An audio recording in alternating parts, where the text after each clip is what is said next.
Bah ouais, c'est une falaise qui est sortie du néant, quoi, parce que c'était un endroit qui était couvert de terre, de végétation. Et vu qu'on avait besoin d'une bonne surface d'escalade, d'une bonne structure, on s'est mis à nettoyer un peu toute cette partie-là. Et on a eu le plaisir et la chance de découvrir que c'était parfaitement grimpable. Et puis ça nous permettait d'emmener des gens dans des voies assez longues, puisque le développé complet c'est 170 mètres là. Et le niveau moyen Alors il y a un petit peu tous les niveaux, il y a une zone en dessous là, de l'endroit où on se trouve, là, qui est dans des niveaux 3-4, qui est idéal pour les enfants, pour l'initiation.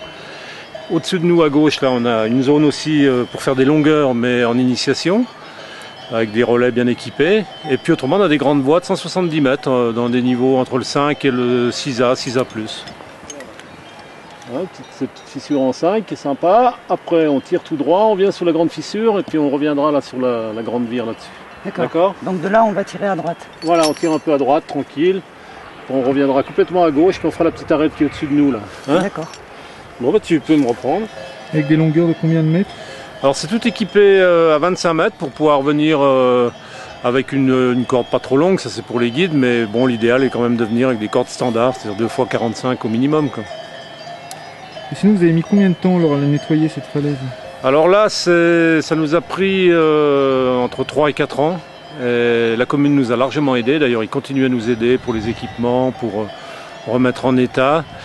Et beaucoup de guides ont travaillé sur la falaise, là, les guides des Contamines, les guides de Saint-Gervais. Il y a le PGHM qui nous a aidés, enfin des bénévoles. Et vraiment, le résultat vaut la peine, quoi.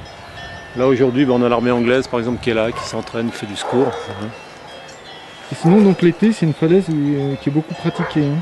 L'été, on a beaucoup de monde parce qu'elle offre un avantage important, c'est que le matin, elle est à l'ombre. Donc au mois d'août, quand il fait très chaud, on peut attaquer à 7h, 7h30 et jusqu'à 13h, on peut enchaîner des longueurs tranquilles sans avoir trop chaud.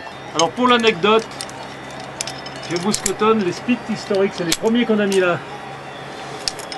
Donc ils ont été mis par Jean-Paul, moi-même, et fabriqués par mon petit frère à l'atelier de serrurerie. Voilà, de l'artisanat local. Ils sont scellés avec quoi? Ah, c'est déjà des expansions, mais c'est des petits. D'accord. Et les plaquettes sont fabriquées main. Voilà. Il laisse bien le mou. Attends alors. Et aujourd'hui, on fait quoi, nous? Aujourd'hui, on va faire le départ d'une grande voie de 170 mètres, ça s'appelle le Nain Jaune, c'est la grande classique du coin. Et donc c'est dans des niveaux 5C maximum, et des petites longueurs sympas cet après-midi au soleil, voilà, avec un bon chemin pour redescendre.